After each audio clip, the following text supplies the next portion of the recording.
San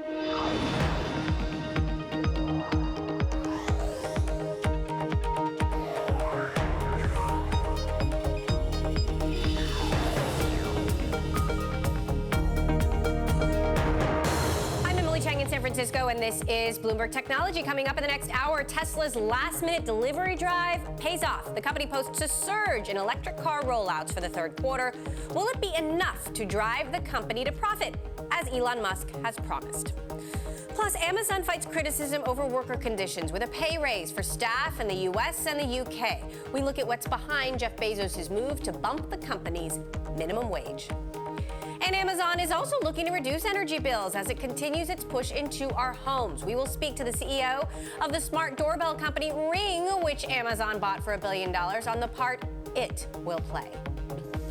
But first, to our top story. Tesla reported its first delivery numbers since it settled its case with the SEC, and production surged in its third quarter. The company rolled out more than 83,000 vehicles. That is double the number it made last quarter.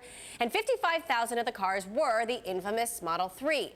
Will this be a turn for the better for Tesla? And CEO Elon Musk, who has agreed to step down as chair of the company and forked over $20 million to the SEC. To discuss, I want to bring in Kathy Zoy in New York. She is the CEO of EVgo, which provides more than 1,000 public charging stations for electric vehicles across 34 states. And here with me in the studio, Bloomberg's Dana Hull, who covers Tesla. So, Dana, the numbers weren't bad. Yeah, no, they were good. What are the most significant headlines here? I think the significance is that they delivered more cars than they produced in the last quarter, so they're finally getting rid of some of the inventory that was hanging around. Surprisingly, the stock is sort of muted today, which is interesting, and the big question is demand. Like, is there still a huge demand for these cars, or is it a multiplier effect as more of them hit the roads? Well, and the stock did surge on the back of the news that Musk had officially settled with the SEC, so perhaps some of that was already baked in. Kathy, is demand plateauing? Is that what you're seeing in these numbers? We're not seeing that at all. I mean, hats off to Tesla. 80,000 is great, but we're similarly seeing demand and investment from all the other automakers as well. I mean, we're, as you mentioned in the opening, we're the largest provider of EV infrastructure and public networks in the country, and we are building as fast as those as we possibly can. So you're seeing momentum from Audi and Porsche. Talk to us about the competition that Tesla will face in coming quarters as other car makers step up. Well, that's right. I mean, in the first quarter of this year, there were kind of a sum of about $100 billion of investment announced by the OEMs around the world. I mean, that includes the Europeans, the Japanese, and the American automakers. And those are real announcements with real investments that are coming. And since then, every week we seem to get more and more news. I mean, the Daimler promoted an EV person to run the company. You mentioned Audi has announced its e-tron a couple of weeks ago. The Chinese automakers are going great guns. I mean, again, we all saw the Saudis invested in Lucid. So to me, it seems that if you are not investing in manufacture and mainstreaming of electric vehicles and you're a car maker, then you're not going to be doing a lot of business in a short amount of time. Dana, you had owners volunteering in stores, Tesla owners turning out in droves to help get these cars out. Talk to us about whether Tesla can sustain the efforts it put in this quarter to meet these numbers under intense pressure going forward. Yeah, I mean, there's always another hill for Tesla to climb. I mean, they were able to get out these deliveries because, you know, people showed up in stores and were really helping. I'm sure everyone is exhausted, and then they're going to have to do it again in the fourth quarter. But this was really seen as a watershed moment, not just for the company, but for the mainstreaming of electric vehicles as a whole. And I think, you know, here in California, I see more and more Model 3s on the road all the time. So, Kathy, of course, the infrastructure has to keep up. You know, what can be done to supercharge, if you will, the development of the infrastructure across the country to support what you believe is increasing demand? Well, we're doing it. We're building not just in California. I mean, we're increasing our presence in California, where most of the EVs in the country are. By the end of this year, the uptick is on average 50% and 50% in both the Bay Area and the LA markets, to meet demand. We're similarly doing build-outs in Boston, in the state of Virginia, where we were awarded the Volkswagen Dieselgate money to as a penalty, but to help Virginia build out its infrastructure. We're seeing this across the country, and again, it's building out fast in places that are convenient for drivers. So again, some of our favorite places to go are retail outlets, which actually it's an amenity to have a charging infrastructure if you're going to go grocery shopping. So we're doing a lot of work there. So, Dana, talk to us about what Tesla intends to do over the next quarter to keep this up. We know they're applying for another 10th, but of course, this is at the same time they're dealing with these governance issues, finding 2 new independent directors. Musk will be stepping down as chair. They're, turning over $40 million worth of fines to the SEC. But what's going to be happening on the ground to make sure production doesn't stop? In fact, accelerates. Right. Well, and remember, Tesla hasn't started selling the Model 3 overseas yet. Right now, they're only delivering in the United States and Canada. So eventually, they're going to open up sales in Europe. They're going to need to accelerate the building of this gigafactory in China because the tariffs are really hurting them, and they want to kind of accelerate getting local production in China so that the trade war doesn't negatively impact them. And they're going to continue to need to pump out the cars. We are, in fact, seeing this acceleration of construction of the Shanghai factory, correct? That's what they said in the release. What they said in the release today is that they really want to accelerate it because of the tariffs that imports on Tesla cars now face in China. And, Kathy, talk to us about the implications of that for the broader EV market. Obviously, China is a huge market, yet now sort of steeped in controversy as a result of the trade war. Well, look, the China is a huge market. The Chinese manufacturers are scaling up, and what's fascinating to me is as all of the OEMs, the German car makers, the American car makers, are all establishing a presence there. The thing about the accelerating market is that I have not met somebody who drives an EV who would ever go back to not. We've got 3 concurrent factors that are really pushing this market. One is that the performance of the cars is fantastic. It is fun. It is really a great experience. The second, which is very important as well, is that it's now more cost effective in most places to drive an EV than an internal combustion engine car. And then finally, of course, the environmental drivers are incredibly important. So the policy environment is going to continue to push on EVs. So, Dana, the big question, will the numbers we saw today be enough to drive the company to profitability? Well, they didn't say anything about profitability in the release, which was interesting. So we have to wait for earnings, which is probably early November. And the big question for Tesla is always the ZEV credits. Can they sell, if they sell a lot of ZEV credits, that could put them over the top for profitability too. All right, well, I know you're going to be following all of that with Tesla earnings coming up, in a month? In about a month. In about a month. You will be very busy. Dana Hull, a Bloomberg Tech who covers Tesla for us, as well as Kathy Zoy, EVgo CEO. Kathy, thank you so much as well. Coming up, California wants to bridge the gender gap in company leadership. How the board networking site The Board List could help it get there. That is next. And if you like Bloomberg News, check us out on the radio. Listen on the Bloomberg app, Bloomberg.com, and in the U.S. on SiriusXM. This is Bloomberg.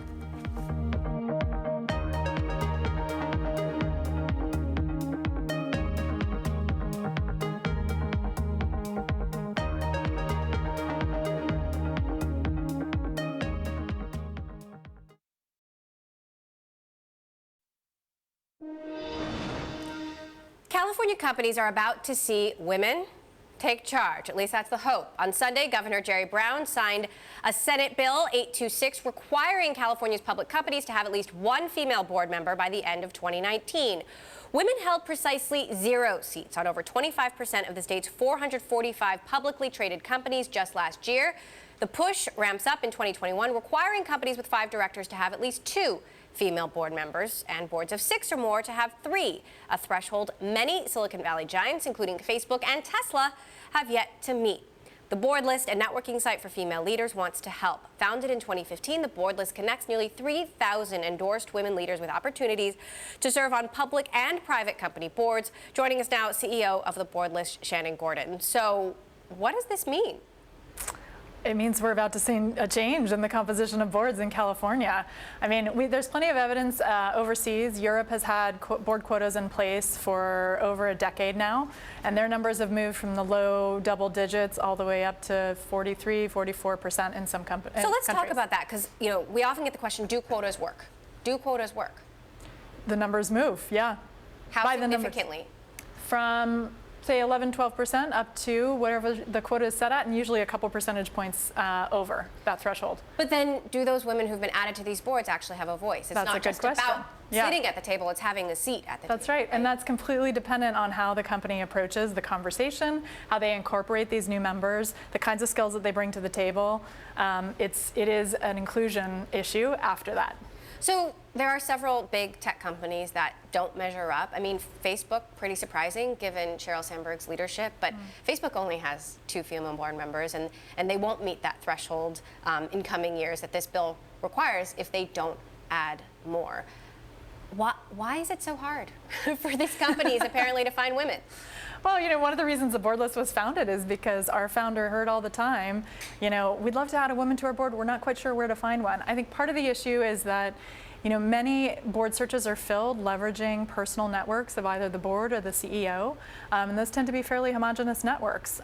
So one of the reasons we exist is because we're interested in expanding the lens, broadening those searches beyond first-order networks for boards. The 2 female board members on the Facebook board are Sheryl Sandberg and Sue Desmond-Hellmann, who we're going to be speaking with a little bit later in the show. But as you look through, the company rosters, what are the companies you see that are concerning?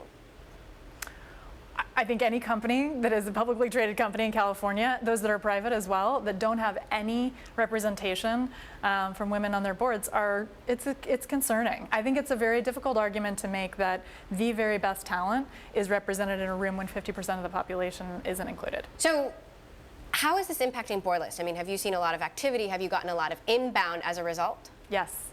We typically, coming out of the summer lull, we typically see about an increase of 30% in search volume going into September.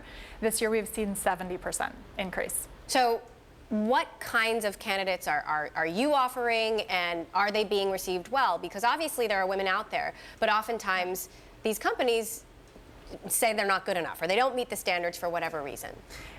Yeah, which is very surprising. We actually don't hear that very often when we put forward candidates from the board list. 80% of our platform is either a CEO, or C-suite executive, or a board member.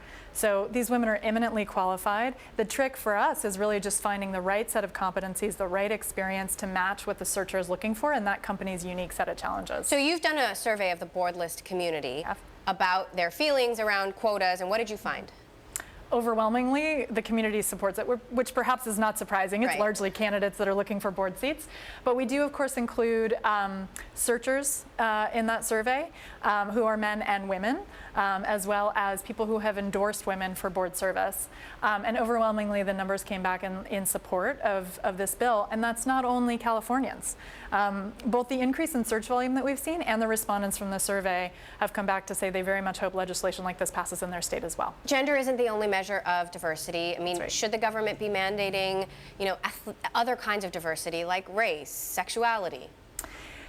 I mean, we'd love to see this all happen without legislation. So, what I continue to challenge our community to do on the board list is to think about this. Let's do one better. If you're going to put a woman on your board, let's make it, intersectional. There's no reason why candidates that get placed on boards from this legislation couldn't be African American, Latina. There's so many different wonderful candidates out there to choose from, and so many different perspectives that reflect both the employee base and the customer base of companies. But realistically, is that going to happen without laws?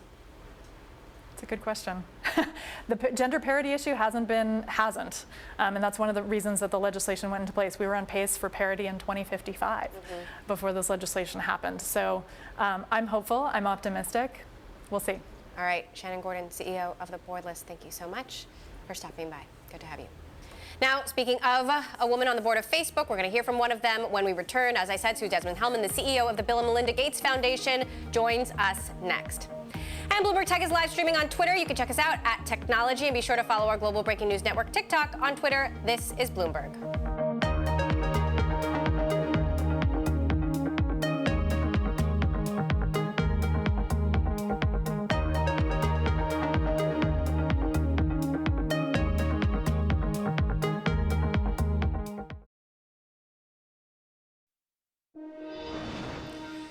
The Bill and Melinda Gates Foundation's vision is a world where every person has the opportunity to live a healthy, productive life. Every year, the foundation spends billions of dollars around the globe tackling critical issues like child mortality, infectious disease, expanding health coverage, and access to education.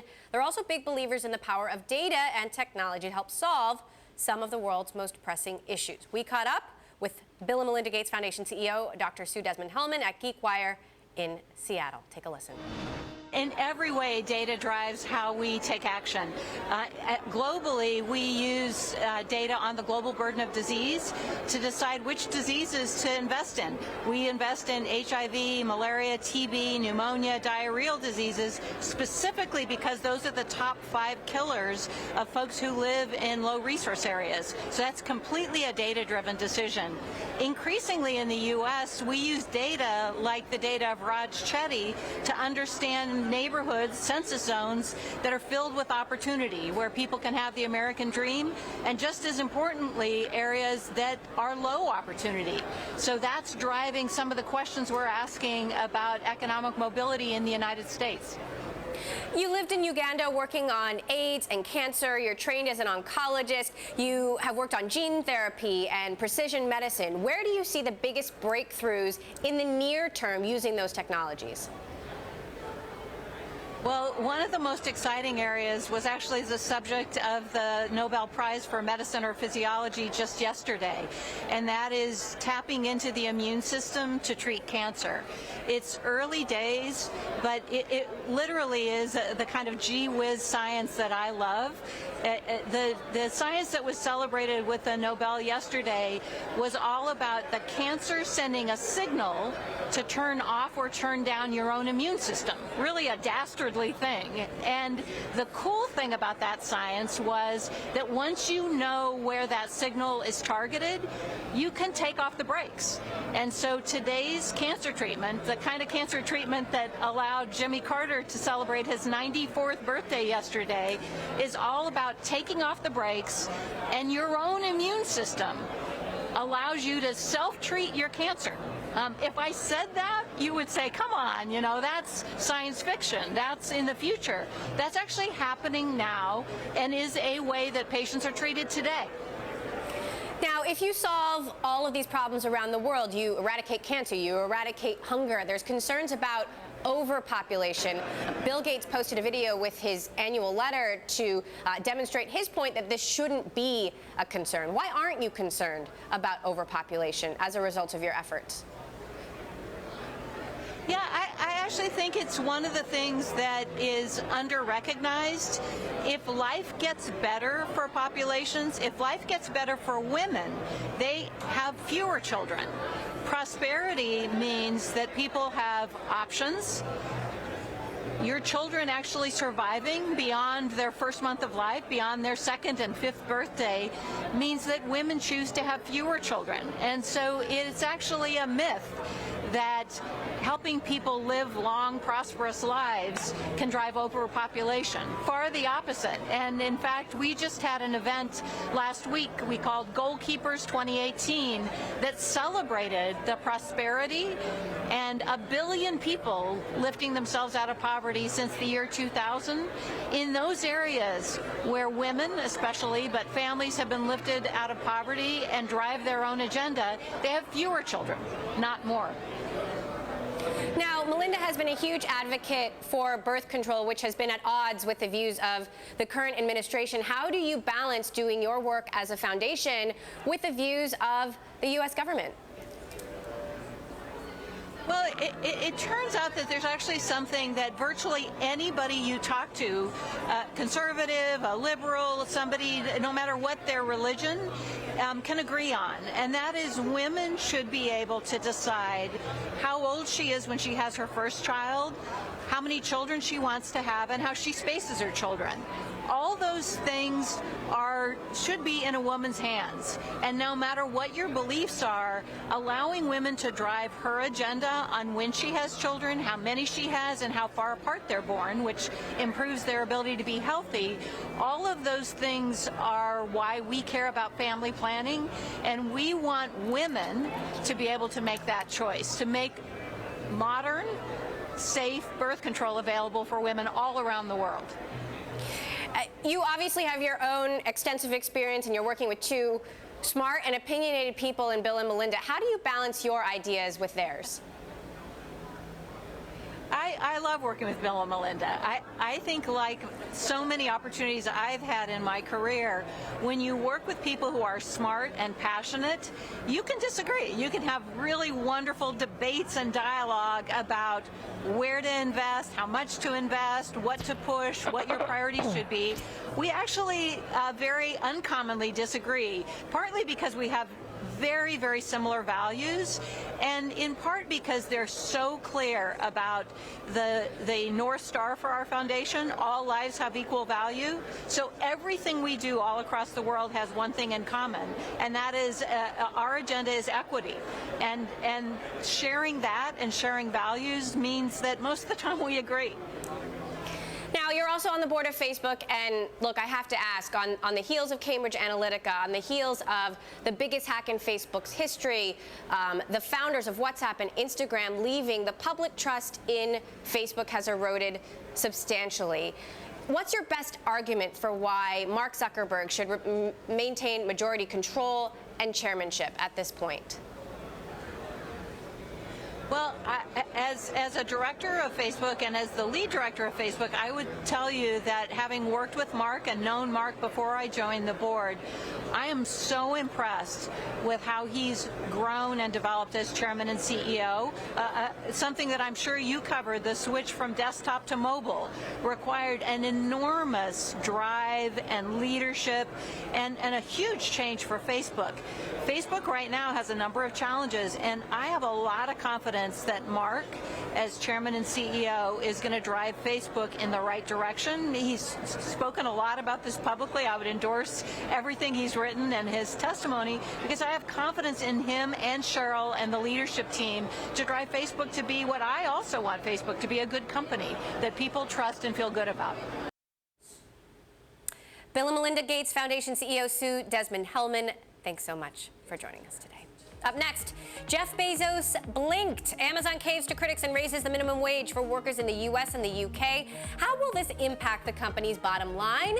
And could we see other competitors take notice? This is Bloomberg.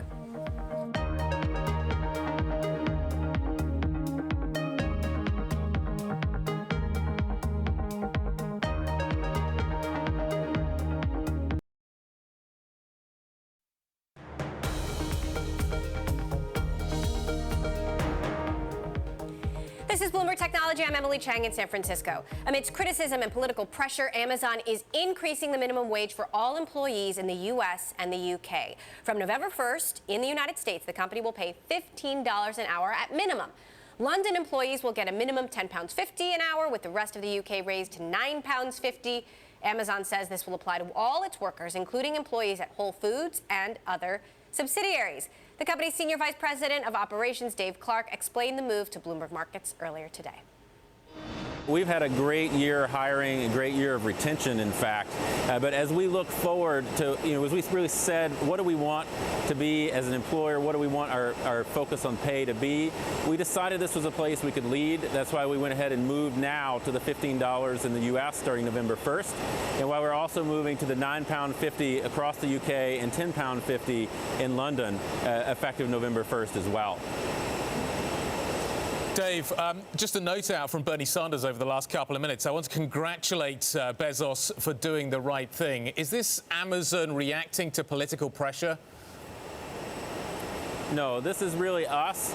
We did look at what people had to say. We looked at our critics. We really stepped back and said, what do we want our focus to be? How do we want our view on pay to be going forward? We thought long and hard about it.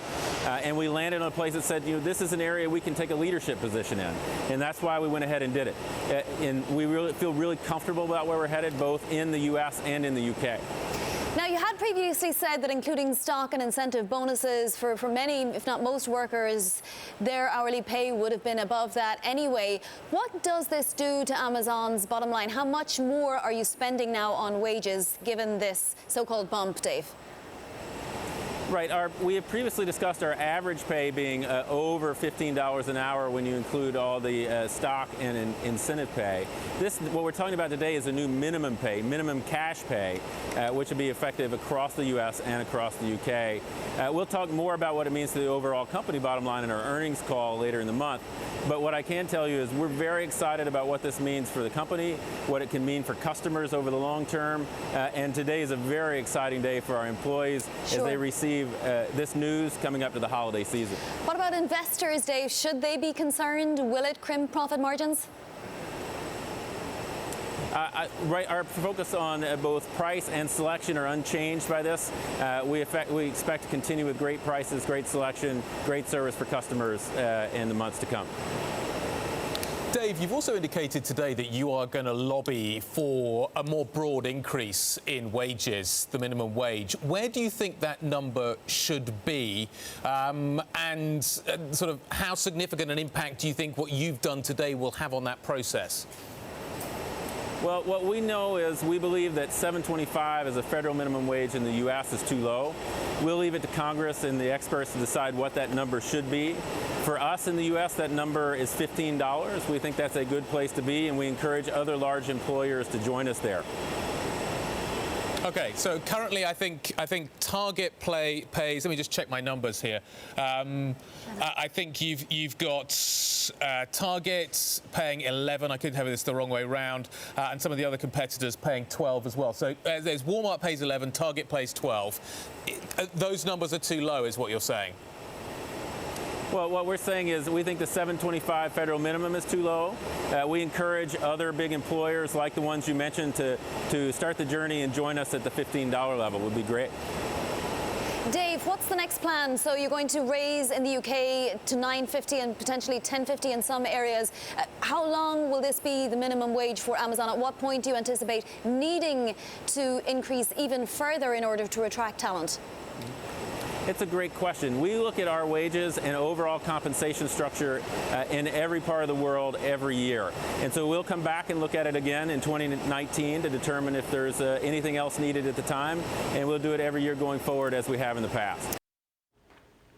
Amazon Senior Vice President of Operations Dave Clark speaking there with Bloomberg's Vonnie Quinn and Guy Johnson. Now, one of the critics calling for an increase to the minimum wage has been Senator Bernie Sanders, who took to Twitter shortly after this announcement, tweeting, "I want to congratulate Jeff Bezos for doing exactly the right thing by raising the minimum wage at Amazon and Whole Foods to $15 an hour. Let me thank the hundreds of Amazon workers who contacted my office and the Fight for $15 movement, which has been leading this effort. What Mr. Bezos has done today is not only enormously important for Amazon's hundreds of thousands of employees, it could well be a shot heard around the world. I urge corporate leaders around the country to follow his lead." Let's talk about this more with our Bloomberg Tech Senior Executive Editor, Brad Stone, who wrote the book on Amazon, of course, and our Bloomberg opinion columnist, Shira Ovide in New York. Brad, I want to start with you because there's a lot of context leading up to this, and Amazon has been under fire for the better part of a decade about how much it pays its workers and the conditions in the warehouses. So, put this into context for us. Right. Well, it's been under fire for a decade, but really it intensified this year. In April, you had surveys showing that 1 in 3 Amazon employees in the warehouses were on public assistance or food stamps, 1 in 10 in states like Pennsylvania and Ohio. Bernie Sanders kind of embraced this cause in August. He introduced a bill, they called it the Bezos bill, that would tax employees 100% of the value of public assistance to their employees. And look, I mean, you heard Dave Clark say this wasn't a political reaction. I think Amazon, to its credit, does listen to critics. We've seen it on the kind of white-collar culture stuff, on the sales tax issue a decade ago. I think Amazon has decided, particularly with Jeff Bezos being the wealthiest guy in the world and the announcement of HQ2 coming up, that this is not an area where they can afford to keep getting hammered. Shira, what's your take here? You're often skeptical about some of Amazon's efforts. Is that the same with this one? No, I mean, look, give them credit, as Brad said, for responding to criticism. And I was just struck by the rhetorical change at Amazon in a month. So a month ago, Dave Clark, the executive who runs Amazon's warehouses, who we just heard from, he and Amazon writ large put out this very defensive blog post basically defending Amazon from the criticisms of Senator Sanders and others. Sort of making fun of Senator Sanders referring to food stamps, the federal assistance program, as food stamps, saying that was an antiquated term, encouraged Amazon warehouse workers to reach out to Senator Sanders and tell them their truth, I think is the words that Dave Clark used. So a month later, you have Dave Clark and others at Amazon standing up and saying, we listen to the criticism and we believe $15 an hour is a fair base wage for Amazon workers. And wow, that's quite a turnaround from the defensive tone the company had a month ago. So, Brad, what should we take away from that? And, Bezos, who doesn't always cave to public pressure because there is a lot of it, doing so this time. Well, when we see these kind of tactical retreats from Amazon, they're usually also good business. And I would say this is good business. It's a very tight labor market. Amazon is going to be hiring more than 120,000 temporary workers, more and more every year because the company is growing by leaps and bounds. It's competing for those workers. Jeff being now the wealthiest person in the world, there's really a discontinuity between that fact and the fact that, his workers have trouble earning a living wage. So I think it's good business. It's certainly good PR heading into the buying season. And look, Amazon can afford it. Analysts saying this will add about $1 billion to $2 billion in incremental costs to the bottom line. Shira, Target and Walmart, meantime, pay their workers $11. Does this mean Amazon can really better compete? I think that's Amazon's bet, as Brad said, right, that you have to look at the labor market conditions in the United States, which is the conditions are tight. And so if Amazon can do this, get good PR heading into the holiday season, as Brad said, and steal some good job applicants from places like Target and Walmart, then that's certainly good for Amazon's bottom line. And we should point out that if that $1 billion to $2 billion figure is correct, Amazon's annual operating costs, excluding the cost to buy products, is something like $60+ billion a year. So $1 billion or $2 billion is not a huge dent. We were looking at a chart, Brad, there earlier, comparing the median incomes at Facebook and Google to Amazon, and they're really two different kinds of companies. You've got, entirely white-collar corporate workers working at Google and Facebook, and Amazon is a combination of both. How does Amazon balance its two identities going forward? Well, I mean, it's just the reality of being in e-commerce. It's a company that tries to bill itself as a technology company and an engineering company, but the reality, which they can no longer hide, is that a majority of the employees there are working in the warehouses. So, Shira, do you think there's anything political going on here?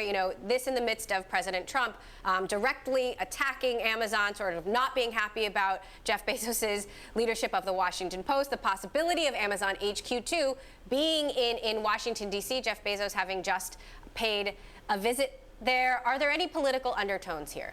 There's no way a decision like this happens without the politics, right? Amazon operates in the real world, not in a political vacuum.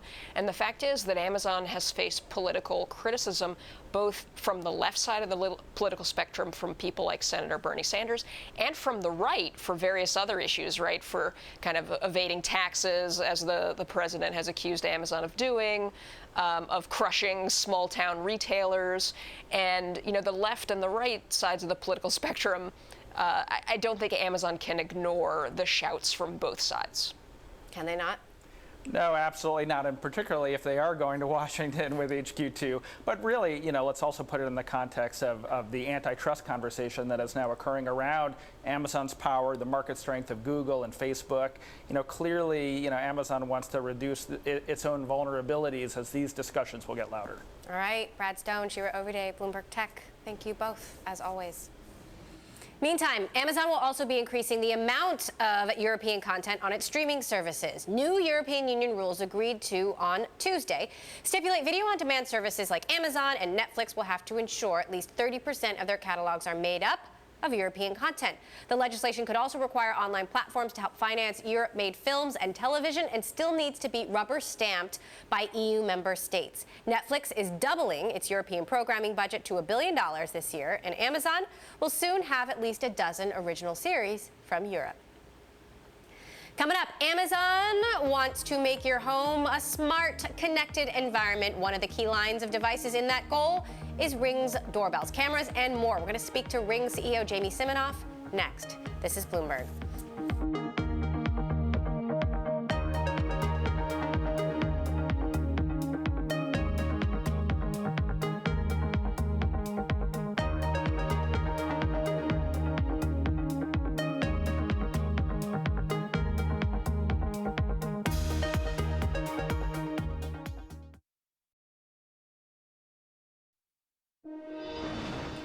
Let's head now to the GeekWire Summit in Seattle, where the CEO of Ring, Jamie Siminoff, is standing by. Of course, Amazon bought Ring for $1 billion earlier this year, and it's a big part of Amazon's push into the home. Jamie, thank you so much for joining us. So talk to us about how the integration is going so far. What have you been able to accomplish that you wouldn't have been able to accomplish without Amazon? So, I mean, before Amazon, we were doing great, but, you know, raising a lot of money, working really hard on both sides, building product, but also running the business. And now with Amazon, I have this great foundation that I'm able to build off of and just really now focus on my customers, which we call neighbors, and our products, and just making them better and getting them out there to make neighborhoods safer. So Amazon just rolled out 70 new voice Alexa activated devices. How is Ring part of this Amazon Everywhere push? So, yeah, it's only been about 5 months since we've done the acquisition and close, and so we're really starting to get there. One of the things of the 70 that we announced was Alexa Guard, which Ring is integrated to, so now you can arm and disarm your Ring alarm system from Alexa. So, of these new Alexa voice-activated features that tie into Ring, which ones have been most popular for users? So for the Alexa stuff, you know, it's an area I'm still learning which features are the most popular. You know, for me, it's the reminders. I actually just reminded my wife the other day that I love her when I was traveling. I had Alexa reminder in the morning, so that's probably my favorite one. It got me the most points. All right, well, you have my support now after that. Any new features in the pipeline that you can tell us about? You know, for Ring, it's really about a mission to reduce crime in neighborhoods. We're going to stay inside of Amazon building products and services, effective and affordable security products and services that, you know, make our neighbors' lives better. One of the products that we launched that's doing really well, that gets a little bit less attention just because it's not a physical product, is our Neighbors app, which anyone can download for free, see what's going on in their neighborhood, and be part of making their neighborhood safer. Walk us through your reason for selling versus staying independent and competing with Amazon at the stage you were in when you made this big decision to sell. The decision was really around finding a partner that believed. I'm a very mission-focused company, and so finding a partner that believed in what we were doing and wanted to support that. I wasn't the entrepreneur that had this idea that I was going to exit or IPO, or I really didn't have a definition for where I wanted the company, other than I wanted to make sure we were able to still impact people in the way we wanted to do that. And when, you know, the Amazon team came and really believed in that mission and spent time with us, that's when I felt it was the right place to put myself and the business to support best our neighbors. Now, I should probably disclose that I'm a Ring customer, and there are many features that I love, and I will certainly use the feature now that you mentioned to remind my husband that I love him. But there is a feature that is very frustrating, and that is battery life. When I change the battery, it lasts only a few weeks. Then I don't know the battery has died. I miss people coming to my door. I miss packages. What are you doing about that? We're doing a number of things around battery life. One is a lot of solar, so we're adding a lot of solar accessories to our products. We're also going to be coming out with some other sort of technology ways of which will update into the current products you have to extend those battery lives. Hopefully we'll be able to announce that over the next few months. And a lot of that technology comes from the integration that we've been able to do with Amazon, you know, now being able to leverage a much bigger pool of technology and experts that we just couldn't as a small independent company. What do you have to say to the customers who maybe don't want Amazon everywhere or are concerned about having Amazon everywhere when it comes to privacy, when it comes to the risk that your smart doorbell could be hacked? I think that Amazon has done a wonderful job of securing and protecting the privacy around their customers. I think we've done and focused really around that for our neighbors. And, I do believe we are one of the, the best solutions for security in the neighborhood. And I think we'll just let customers continue to choose that. What do you think you have on the competition from other smart doorbell products? There's Nest, there's Blink, there's August. There seems to have been an explosion in your area, in just the last couple of years. So, yeah, from a competition side, we've had literally hundreds of people come into the market. Why we've been able to keep such a large market share, I believe, is because we really are there to deliver effective and affordable solutions to our customers. We're not about just trying to sell a product. We're about trying to sell something with effectiveness, and we've really been able to prove that in our study we just did with the Newark police, where we were able to reduce burglaries by 50%. So it's really about that effectiveness of our solution, not just about the particular hardware products. Now, famously, Shark Tank turned you down, but you've clearly had the last laugh, and you're going back as a guest judge. What do you have to say to the judges who turned you down, and how do you make sure you and they don't miss the next ring? I think as an investor, now that I've been able to go to the other side of the tank, I'm sure I'll miss the next big ring, because investors, it's very tough to pick who's the best, who's not. I really have no animosity for any of the sharks. I think that platform is what really helped build Ring into what it is today. So I'm thankful we just had the opportunity to be on it. I do wish that we had gotten money at the time. I was broke at the time, so it would have been very nice to have had that money. But we still made it. And what I tell any entrepreneur who doesn't get the money on either Shark Tank or from another investor is, we were turned down over 100 times. You just got to keep going. All right, well, I'm sure you'll be getting some sheepish looks there as you return. Jamie Siminoff, CEO of Ring, thanks so much for stopping by. Up next, Twitter intensifies its hunt for fake profiles ahead of the U.S. midterm elections. The details coming up. This is Bloomberg.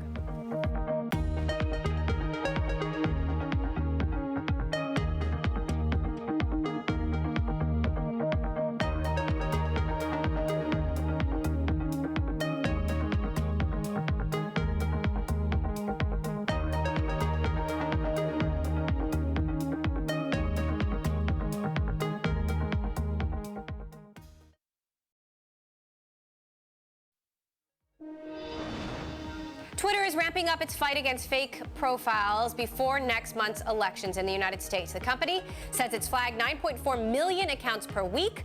Twitter has removed about 50 accounts that misrepresented themselves as members of state Republican parties. It's also targeting tweets that share news with misleading or incorrect party affiliation information.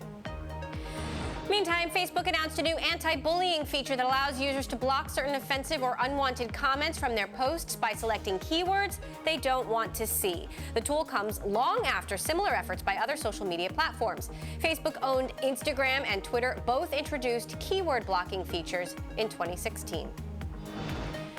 Social media and tech companies are set to meet President Trump at the White House later this month. Google CEO Sundar Pichai is set to be joining the summit, and the administration says it hopes Facebook and Twitter will also be represented.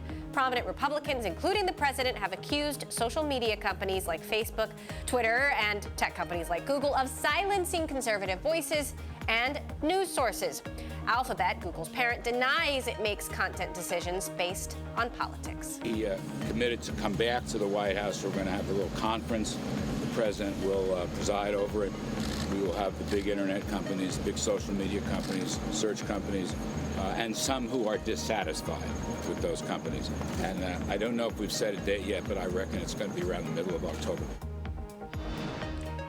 And let's wrap the show as we began it on Tesla. While many traditional luxury car makers are unveiling their rival electric cars, Renault CEO Carlos Ghosn says he doesn't feel threatened by the California car maker.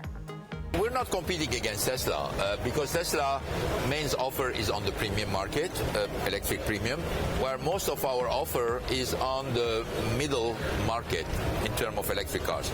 And now with the entry level market. So we're really not very competitive. In fact, in a certain way, we are allied into the promotion of the mass marketed, affordable electric cars. That was Renault CEO Carlos Ghosn speaking with Bloomberg at the Paris Motor Show. And that does it for this edition of Bloomberg Technology. Tomorrow on the show, we will be back at the GeekWire Summit in Seattle, where we'll be speaking with Boeing CEO Dennis Muilenburg.